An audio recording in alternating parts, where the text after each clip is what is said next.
दुनिया का सबसे अनमोल रत्न कहानी मुंशी प्रेमचंद की है।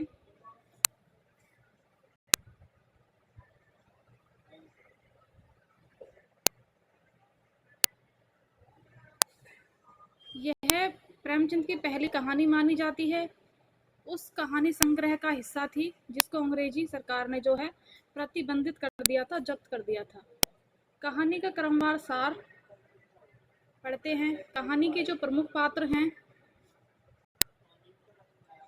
उनमें दिलफिगार है जो सच्चा प्रेमी है, दिलफरेब है जो सौंदर्य की रानी है, काला चोर है पश्चाताप का प्रतीक है, मासूम बालक है निष्कलुष है बचपन का प्रतीक है, सती प्रेम और त्याग का प्रतीक है, राजपूत वीर है देशभक्ति और बलिदान का प्रतीक है, जिसका जो है दिलफरेब अंतिम में आंसू लेकर के आता, सॉरी खून का खतरा लेकर के आता है, जो कि देश की हिफाजत में गिरता है, जिसको जो है दिलफिगार स्वीकार करती है। हजरत खिज्र मार्गदर्शक है, जो बूढ़ा है, जो दिलफिगार को जो है उसका मार्गदर्शन करता है जब वो आत्महत्या करने के लिए जाता है।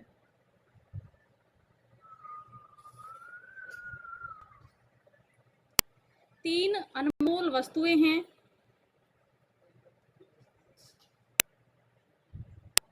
दिलफरेब खून से लथपथ बेशक्त हजरत काला चोर है।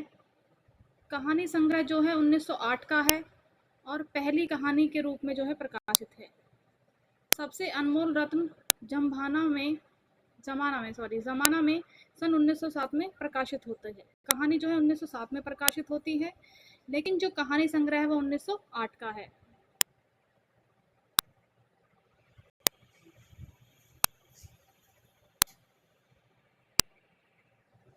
मल्लिका दिलफरेब अपने प्रेमी दिलफिगार से दुनिया का सबसे अनमोल वस्तु लाने की शर्त रखती है कि मैं तुम्हारे प्रेम को जब स्वीकार करूंगी जब तुम दुनिया की सबसे अनमोल वस्तु लेकर के मेरे सामने प्रकट होगे।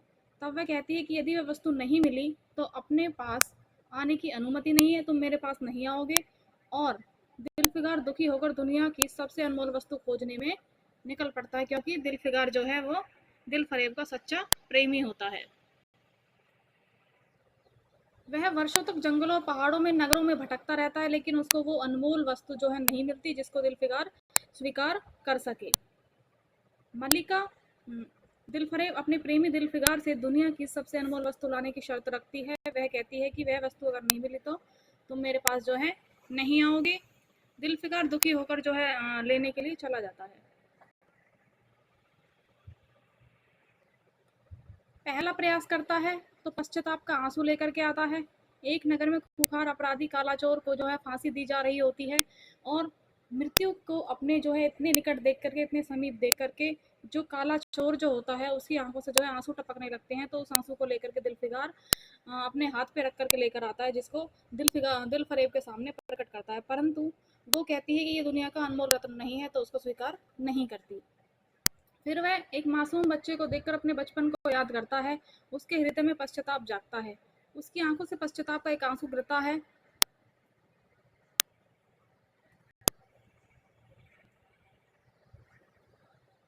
दिलफिगार उस आंसू को दुनिया का सबसे अनमोल वस्तु समझकर दिलफरेब के सामने लेकर के जाता है कि ये जो है उसने चोरी की थी और चोरी करते करते एक दिन जो है उसको मृत्यु दंड के जो है सामने आना पड़ा, और वो जो है अपना पश्चाताप कर रहा है कि अगर मैंने ये गलत काम करना शुरू नहीं किया होता तो आज मुझे मृत्युदंड नहीं मिल रहा होता।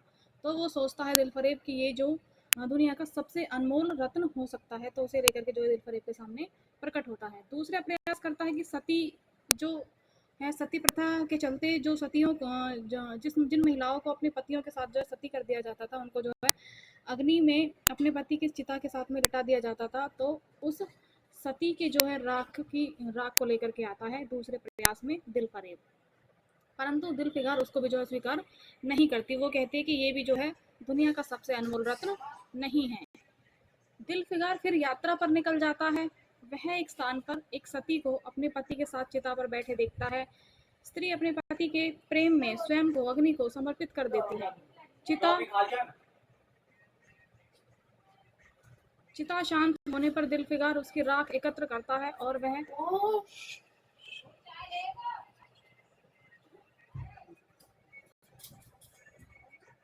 राग को प्रेम और त्याग का सर्वोच्च प्रतीक मानकर दिल फरेब के पास पहुंचा देता है। दिल फरेब राग का सम्मान करते हुए लेकिन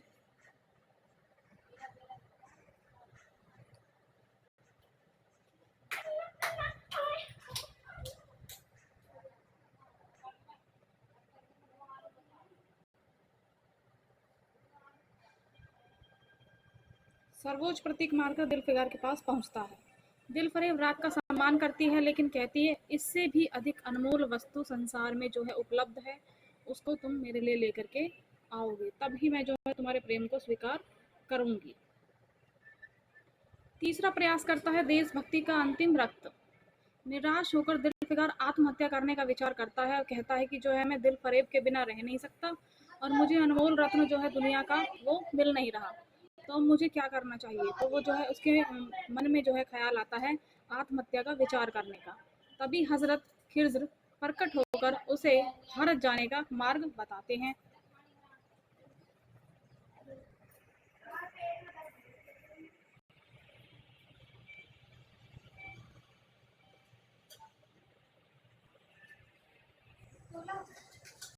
दिल फिगार भारत पहुंचता है। यहाँ युद्ध भूमि में घायल एक राजपूत वीर मिलता है। राजपूत अपने देश की रक्षा करते हुए मृत्यु शैया पर जाने के लिए तैयार रहता है। वह गर्व से कहता है कि वह भारत का राजपूत है और देश के लिए प्राण देने के लिए जो है देने जा रहा है। मरते समय उसके मुख से भारत माता की जय निकलता है। उसके शरीर से रक्त की अंतिम बूंद गिरती है। दिल फिगार उस अंतिम रक्त की बूंद को दुनिया का सबसे अनमोल रत्न मानकर दिल फिगार के समीप पहुंचता है।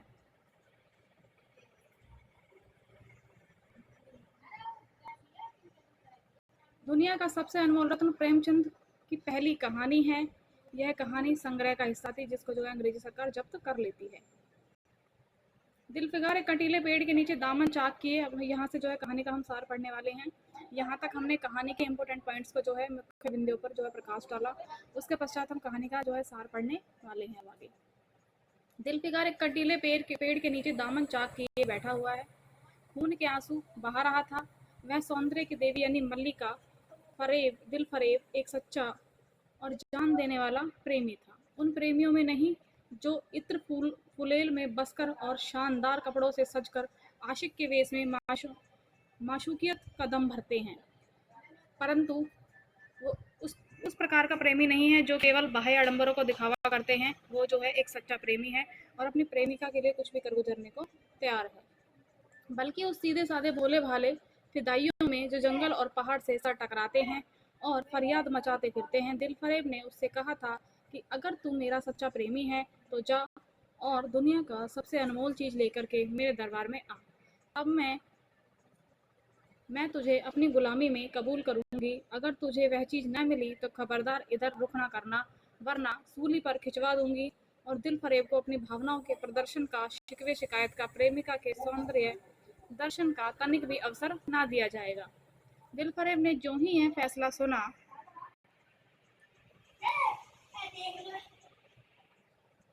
उसके चौबदारों ने गरीब दिल फिगार को धक्के देकर बाहर निकाल दिया और आज 3 दिन से यह आफत का मारा आदमी उस कंटीले पेड़ के नीचे उसी भयानक मैदान में बैठा हुआ सोच रहा है कि क्या करूं। दुनिया की सबसे अनमोल चीज मुझे कहाँ से मिलेगी? नामुमकिन। और वह है क्या? कारून का खजाना, आबे हयात, खुसरो का ताज, जामे जम, तख्ते ताउस, परवेज की दौलत। नहीं, यह चीजें हरगिज नहीं। दुनिया में जरूर इनसे भी महंगी, इनसे भी अनमोल चीजें मौजूद हैं, मगर वह क्या? अब वह सोच विचार करता है कि क्या किस प्रकार की चीज जो है अनमोल हो सकती है जिससे दिल फिगार का प्रेम जो दिल जो है पिघले और मेरे प्रेम को जो है वो स्वीकार करे। कहाँ है, कैसे मिलेगी, खुदा जाने। मेरी मुश्किल क्यों आसान होगी वैसे, क्योंकि बहुत ही बड़ा मुश्किल भरा कार्य उसको लग रहा है।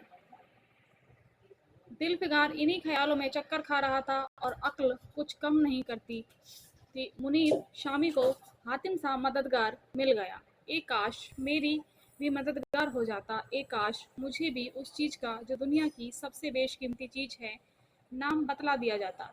बला से वह चीज हाथ में आती, मगर उस मुझे इतना तो मालूम हो जाता कि वह किस किस्म की चीज है। मैं घड़े बराबर मोती की खोज में जा रहा हूँ।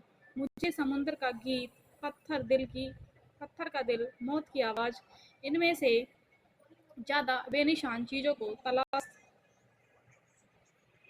तलाश में कमर कस सकता हूँ। दुनिया मगर दुनिया की सबसे अनमोल चीज यही मेरी कल्पना की उड़ान से बहुत ऊपर है। आसमान पर तारे निकल आए थे। दिलफिगार यकायक खुदा का नाम लेकर उठा और एक तरफ को चल खड़ा हुआ। भूख प्यास नंगे बदन थकन से चूर वह बरसों वीर वीरानों और आबादियों की खाक छानता फिरा। तलवे कांटों से छलनी हो गए। शरीर की हड्डियां ही हड्डियां शरीर की हड्डियां ही हड्डियां दिखाई देने लगी, मगर वह चीज जो दुनिया की सबसे बेशकीमती चीज थी, वह उसको नहीं मिली। ना ही उसका कुछ नामो निशान मिला। एक चीज, वह भूलता भटकता एक मैदान में जा निकला, जहाँ हजारों आदमी गोल बांधे खड़े थे। बीच में कई अमामे और चौक वाले, दढ़ियल, काजी, अफसरी शान से बैठे हुए आपस में कुछ सलाह मशवरा कर रहे थे। और इस जमात का जरा दूर पर एक सूली खड़ी थी। दिलफिगार कुछ देखता है और कि कई लोग नंगी तलवारें यहाँ लिए एक कैदी को, जिसके हाथ पैर जंजीरों में बंधे हुए थे, पकड़े हुए चले आ रहे हैं। सूली के पास पहुंचकर जब सिपाही रुक गया, कैदी की हथकड़ियां जो है बेड़ियां सब उतार दी गई। इस अभागे आदमी का दामन सैकड़ों गुनाहों के खून के छींटे से रंगीन था, और उसका दिल नेकी के ख्याल और रहम की आवाज से जरा भी परिवर्तित ना था। उसे काला चोर कहते थे। सिपाही ने उसे सूली के तख्ते पर खड़ा कर दिया, मौत की फांसी उसकी गर्दन में डाल दी, और जल्लादों ने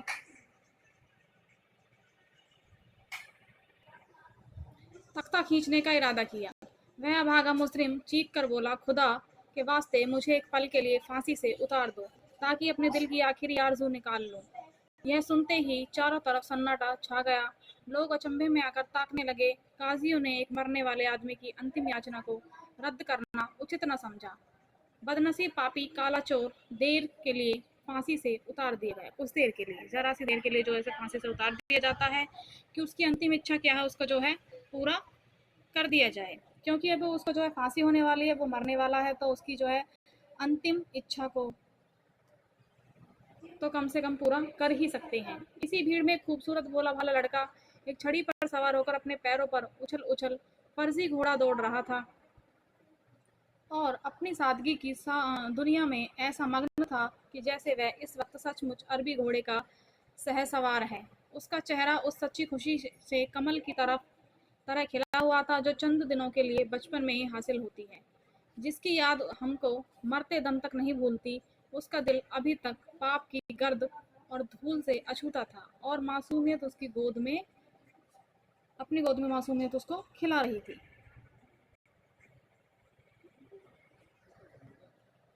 बदनसीब काला चोर फांसी से उतारा हजारों आंखों पर वह गड़ी हुई थी। वह उस लड़के के पास आया और उसे गोद में उठाकर प्यार करने लगा।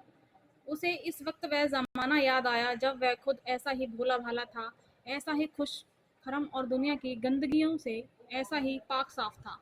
माँ गोदियों में खिलाती थी, बाप बलाएं लेता था, और सारा कुनबा जान न्यौछावर करता था। दिलफिगार जो है स्वप्नों में खो जाता है। वो अपने बारे में सोच रहा है कि जब मैं बचपन में था, तो मैं इसी प्रकार का इस बच्चे के समान जो है था, जैसे बच्चा है बिल्कुल अबोध,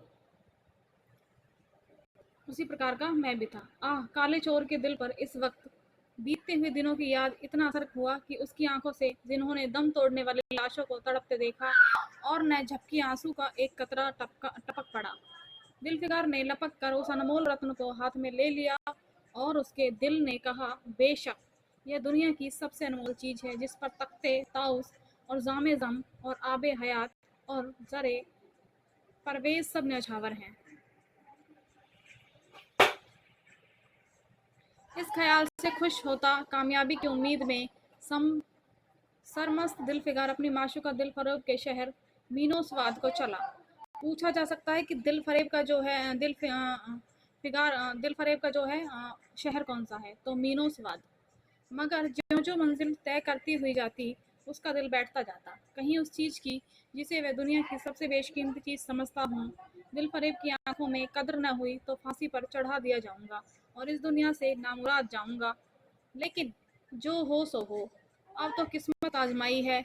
आखिरकार पहाड़ और दरिया तय करते वह शहर मीनोसवाद में आ पहुंचा और दिल फरेब की ड्योढ़ी पर जाकर विनती की कि थकान से टूटा हुआ दिल फरेब खुदा के फजल से हुक्म की तामील करके आया है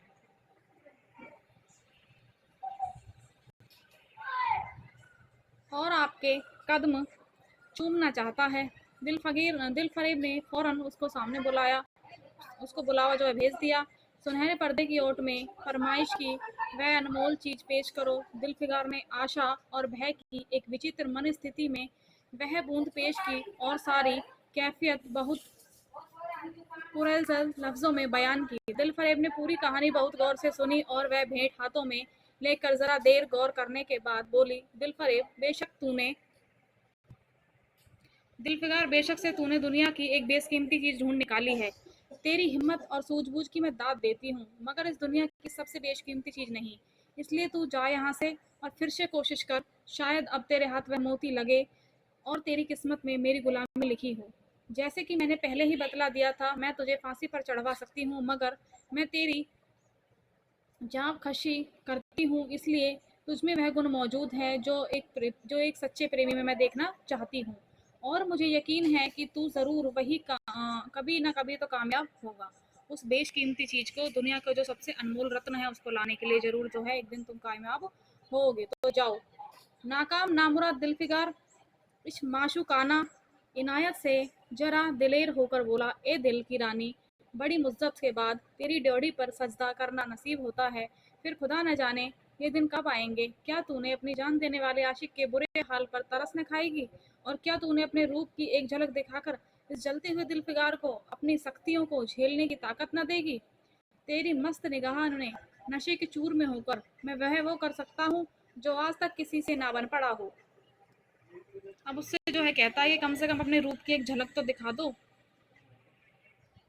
दिल फरेब आशिक की ये चाव भरी बातें गुस्सा सुनकर गुस्सा हो गई और हुक्म दिया कि इस दीवाने को खड़े खड़े दरबार से निकाल दो। चौबदार ने फौरन गरीब दिल फिगार को धक्का देकर यार के कूचे से बाहर निकाल दिया। दिल फिगार के कूचे से जो है बाहर निकाल देता है उसको, जो दरबारी होता है। कुछ देर तक दिल फिगार अपने निष्ठुर प्रेमिका की इस कठोरता पर आंसू बहाता रहा और फिर वह सोचने लगा कि अब कहाँ जाऊं। मुद्दतों रास्ते नापने और जंगलों में भटकने के बाद आंसू की यह बूंद मिली थी। अब यह कौन सी चीज है, अब ऐसी कौन सी चीज है जो इससे भी ज्यादा कीमती और आबदार मोती हो सकती है। मुझ गरीब का बेड़ा भी पार करो, ए आलिम मुकाम जिब्रील, कुछ तुम ही इस नीम जान दुखी आशिक पर तरस खाओ। तुम खुदा के एक खास दरबारी हो, क्या मेरी मुश्किल आसान न करोगे। गरज की यह है कि दिलफिगार ने बहुत फरियाद मचाई, मगर उसका हाथ पकड़ने के लिए कोई सामने न आया। आखिर निराश होकर वह पागलों की तरह दोबारा से एक तरफ चल खड़ा हुआ। दिलफिगार ने पूर्व से पश्चिम तक, उत्तर से दक्षिण तक कितने ही जंगलों और वीरानों में खाक छानी, कभी बर्फिस्तान चोटियों पर सोया, कभी डरावनी घाटियों में भटकता फिरा, मगर जिस चीज की धुन थी वह न मिली। यहाँ तक कि उसका शरीर हड्डियों का एक ढांचा रह गया। वह रोज शाम एक वक्त किसी नदी के किनारे खस्ताहल पड़ा हुआ था। बेशुद्धी के नशे में चौंका तो क्या देखा कि चंदन की एक चिता बनी हुई है, उस पर एक युवती जो है सुहाग के जोड़े 16 श्रृंगार किए हुए बैठी है। उसकी जांग पर उसके पति का सर रखा हुआ है। हजारों आदमी बंधे खड़े हैं और फूलों की बरखा कर रहे हैं। याकायाक चिता में से खुद ब खुद एक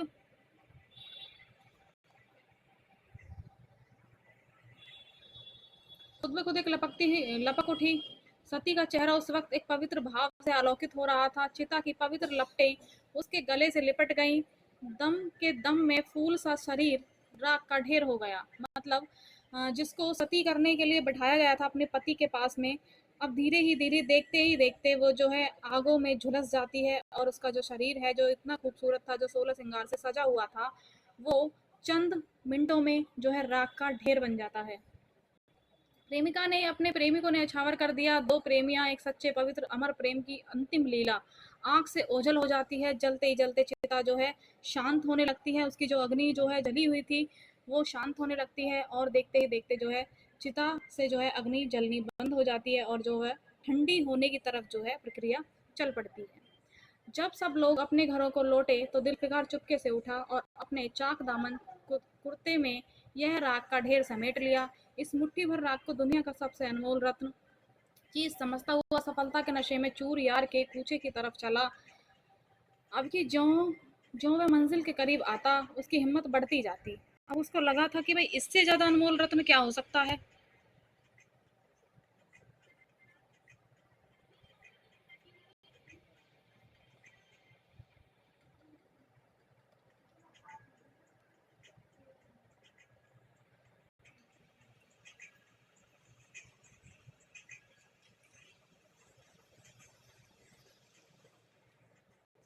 दिलफिगार के जो है दरबार में पहुंच जाता है और उसको खबर देता कि सुर्ख ए होकर लौटा है, हुजूर के सामने आना चाहता है। दिल फरेब ने जाबाज आशिक को फौरन दरबार में बुलाया। उस चीज के लिए जो दुनिया की सबसे बेशकीमती चीज थी, हाथ फैला दिया। दिलफिगार ने हिम्मत करके उसकी चांदी जैसी कलाई को चूम लिया और मुट्ठी भर राख जो है उसकी हथेली में रख कर सारी कैफियत दिल को पिघला देने वाले लफ्जों में कह सुनाई। जो भी कहानी उसने जो है उस चिता के जलते हुए स्वरूप में देखी थी, वो सारी की सारी कहानी जो है दिलफिगार के समीप उसको सुना देता है। दिल फरेब ने उस मुट्ठी भर राख को आंखों से लगा लिया और कुछ देर तक विचार के सागर में डूबे रहने के बाद बोली, ए जान निछावर करने वाले आशिक दिलफिगार, बेशक यह राख तू जो लाया है, जिसमें लोहे को सोना कर देने की सिफत है, दुनिया की बहुत बेशकीमती चीज है। मैं सच्चे दिल से तेरी एहसानमंद हूँ कि तूने मेरी अनमोल भेंट जो है मुझे ला कर के दी, मगर दुनिया में इससे भी ज़्यादा अनमोल कोई चीज़ है जो उसे तलाश कर और मेरे पास लेकर के आ। मतलब कहती है कि बेशक से ये जो है बेशकीमती है, लेकिन इससे भी ज़्यादा कीमती कोई चीज़ और भी दुनिया में मौजूद है जिसको मेरे समीप लेकर के आओ। तुम्हारे अंदर वो सामर्थ्य है, वो शक्ति है कि तुम अवश्य ही उस चीज़ को जो है ढूंढ निकालोगे। मैं तहे दिल से दुआ करती हूँ कि खुदा तुझे कामयाब करे। यह कहकर सुनहरे पर्दे से बाहर आई और माशुकाना अदा से अपने रूप का जलवा दिखाकर फिर नजरों से ओझल हो गई। एक बिजली सी कौंध और फिर बादलों के पर्दे में छिप गई। अभी दिलफिगार के होश हवास ठिकाने पर ना आ पाए। चौबेदार ने मासूमियत मुलामियत से उसका हाथ पकड़कर यार के कूचे से उसे बाहर दिलफिगार के कूचे से उसको बाहर निकाल देती है। और फिर तीसरी बार वह प्रेम का पुजारी निराशा के अथाह समुद्र में गोता लगाने के लिए दोबारा से तैयार होता है। दिलफिगार का हियाब छूट गया। उसे यकीन हो गया कि मैं दुनिया में उसी तरह नाशाद और नामुराद मर जाने के लिए पैदा किया गया हूँ। अब इसके सिवा और कोई चारा मेरे पास नहीं है। किसी पहाड़ पर चढ़कर नीचे कूद पड़ूं ताकि माशूक के जुल्मों की फरियाद करने के लिए एक हड्डी भी बाकी न रहे। वह दीवानों की तरह उठा और गिरता पड़ता एक गगनचुंबी पहाड़ की चोटी पर जा पहुंचा। किसी और समय वह ऐसे ऊंचे पहाड़ पर चढ़ने का साहस न कर सकता था, मगर इस वक्त जान देने के जोश में उस पहाड़ एक मामूली टोकरी से ज़्यादा ऊंचा न लग रहा था। वैसे तो पहाड़ जो होते हैं उनकी ऊंचाई काफ़ी हद तक होती है, लेकिन उसको लग रहा था एक ऐसा जैसे कि किसी टोकरी की ऊंचाई के बराबर जो है वो खड़ा हुआ है, और क्योंकि उसके अंदर जो है आत्महत्या करने का जोश भरा हुआ है, तो उसे जो है पहाड़ की ऊंचाई भी दिखाई नहीं देती, वहां से कूदना चाहता है। वह नीचे कूद पड़े। हरे हरे कपड़े पहने हुए और हरा अमामा बांधे एक बुजुर्ग, हाथ में तस्बीह और दूसरे हाथ में लाठी, मतलब एक हाथ में तस्बीह का मतलब होता है माला, एक हाथ में माला लेकर और दूसरे हाथ में लाठी लिए बरामद हुए। हिम्मत बढ़ाने वाले स्वर में बोले, दिलफिगार, नादान दिलफिगार, यह क्या बुजदिलों की जैसी हरकतें कर रहा है? तू मोहब्बत का दावा करता है, तुझे इतनी भी खबर नहीं कि मोहब्बत इरादा मजबूत, मोहब्बत के रास्ते को पहली मंजिल है। मर्द बनकर हिम्मत ना हार। पूर्व की दिशा तक एक देश है जिसका नाम है हिंदुस्तान, वहां जा और तेरी आरज़ू पूरी होगी। ये कहकर जो है बूढ़ा मुसाद जो है उसे सलाह देता कि जा पूर्व स्थान में जो है एक देश है, वहां पर जा, हिंदुस्तान, वहां पर तेरी मुराद जो है जरूर पूरी होगी। खिर्ज गायब हो गया। दिलफिगार ने शुक्रियाना नमाज में अदा करते हुए ताज़ा हौसले, ताज़ा जोश और अलौकिक सहायता का सहारा पाकर खुश खुश पहाड़ से उतरा और हिंदुस्तान की तरफ चल पड़ा। मुद्दतों तक कांटे से भरे हुए जंगल, आग बरसाने वाले रेगिस्तान, कठिन घाटियां, अलंद पर्वतों को तय करने के बाद दिलफिकार हिंद का पाक सरजमीन में दाखिल हुआ और एक ठंडे पानी में के सोते में सफर की तकलीफें ढोकर थकान के मारे नदी के किनारे लेट पड़ा। शाम होते होते एक चटियल मैदान में पहुंचा। वहां बेशुमार अधमरी और बेजान लाशें बिना कफन के पड़ी थी। चील कौए, वहशी दरिंदे भरे पड़े थे और सारा मैदान खून से लाल हुआ पड़ा था।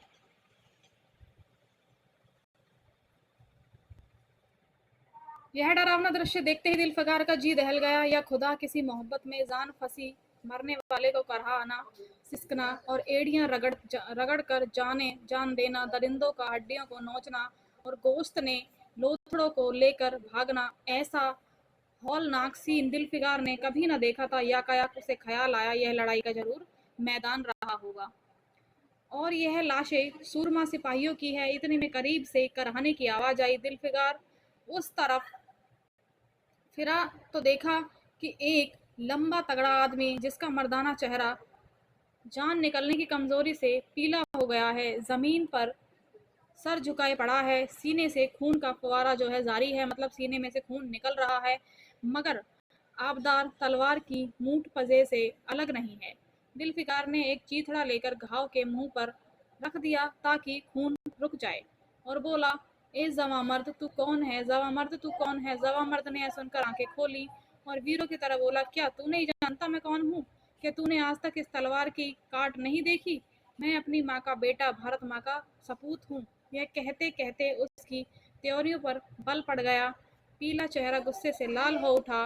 आबदार शमशीर फिर अपना जोहर दिखाने के लिए चमक उठी। फिर दिलफिकार समझ गया कि इस वक्त मुझे दुश्मन समझ रहा है। नरमी से बोला, ए जमा मर्द, मैं तेरा दुश्मन नहीं हूँ। अपने वतन से निकाला हुआ एक गरीब मुसाफिर हूँ। इधर जो है भूलता भटकता हुआ आ निकला हूँ। बराए महवरीन मुझसे यहाँ की कुल कैफियत बयां कर।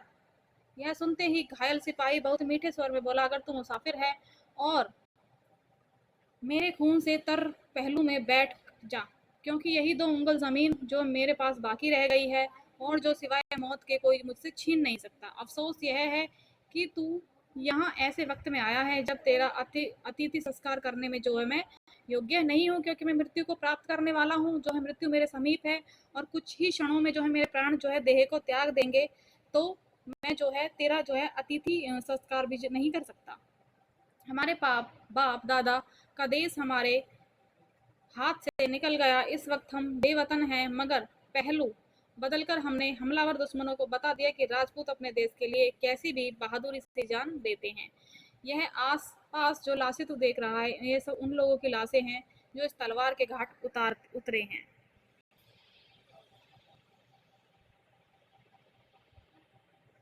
सामर्थ की आवाज मुस्दिम हो गई, अंग ढीले पड़ गए, खून इतना ज्यादा बहा कि खुद ब खुद बंद हो गया। रह रहकर एक आध बूंद टपक पड़ता था। आखिरकार सारा शरीर बेदम हो गया। दिल की हरकत बंद हो गई, आंखें मुंद गईं। फिर दिलफिकार ने समझा अब तमाम हो गया है। मरने वाले ने धीमे से कहा, भारत माता की जय। अब उनके सीने से खून का आखिरी कतरा निकल पड़ा। एक सच्चे देश प्रेमी देशभक्त ने देशभक्ति का हक अदा कर दिया। दिलफिकार इस अदृश्य का बहुत गहरा असर पड़ा दिलफिकार पर, इस दृश्य का जो उसने अपनी आंखों से देखा था। और उसके दिल ने कहा, बेशक दुनिया में खून के इस कतरे से ज्यादा अनमोल चीज कोई भी हो ही नहीं सकती। उसने फौरन खून की एक बूंद को, जिसके आगे यमन का लाल हेच भी है, हाथ में ले लिया और इसे दिलेर राजपूत की बहादुरी का हैरत करता हुआ अपने वतन की तरफ रवाना हो गया। सख्तियां झेलता हुआ आखिरकार बहुत दिनों के बाद रूप की रानी दिल फरेब की ड्योढ़ी पर जा पहुंचा और पैगाम दिया कि दिल फरेब सर्रोग जो है कामयाब होकर लौटा है और दरबार में हाजिर होना चाहता है। दिल फरेब ने उसे फौरन हाजिर होने का हुक्म दिया। खुद हसबे मालूम सुनहरे पर्दे की ओट में बैठी और बोली, दिलफिकार, अब की तू बहुत दिनों बाद वापस लौटा है। ला, दुनिया की सबसे बेशकीमती चीज क्या है जो तू लेकर के आया है, मेरे हाथ में उसको रख दे। दिलफिकार ने मेहंदी रची हथेलियों को चूमते हुए खून का कतरा उस पर रख दिया। उसकी पूरी कैफियत पुरजोर लफ्जों में कह सुनाई। वह खामोश भी न होने पाया था कि याकायाक सुनहरा पर्दा हट गया और दिलफरेब दिलफिकार के सामने हुस्न का एक दरबार सजा हुआ नजर आया, जिसकी एक एक नाज़नीन जुलेखा से बढ़कर थी। दिलफरेब बड़ी शान के साथ सुनहरी मसनद पर सुशोभित हो रही थी।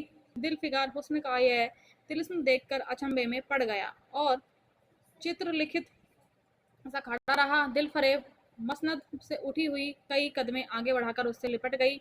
गाने वालों ने खुशी के गाने गाने शुरू कर दिए। दरबारियों ने दिलफिकार को नजरें भेंट की, जो उपहार वस्तुएं जो इसको दी जाने लगी, और चांद सूरज को बड़ी इजाजत के साथ मसनद पर बैठा दिया। जब वह लुभावना गीत बंद हुआ, दिलफरेब खड़ी हो गई और हाथ जोड़कर दिलफिकार से बोली, ए जानिसार आशिक दिलफिकार, मेरी दुआएं बर आई, खुदा ने मेरी सुन ली, तुझे कामयाब व सुरखरू कर किया, आज तू मेरा मालिक है और मैं तेरी लौंडी, मतलब कि मैं तेरी नौकरानी हूँ, तेरी दासी हूँ और तू मेरा मालिक है। यह सुनकर उसने एक रत्न जड़ित मंजूषा मंगाई और उसमें से एक तख्ती निकाली, जिस पर सुनहरे अक्षरों में लिखा हुआ था,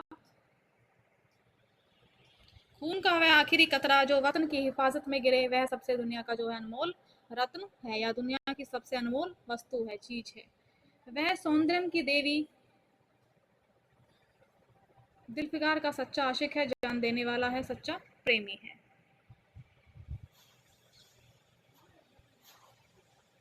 कहानी यहीं पर समाप्त होती है। अगर वीडियो अच्छी लगी हो तो लाइक शेयर कमेंट ज़रूर करें। यूनिट 7 की कहानी की जो है सीरीज इस पर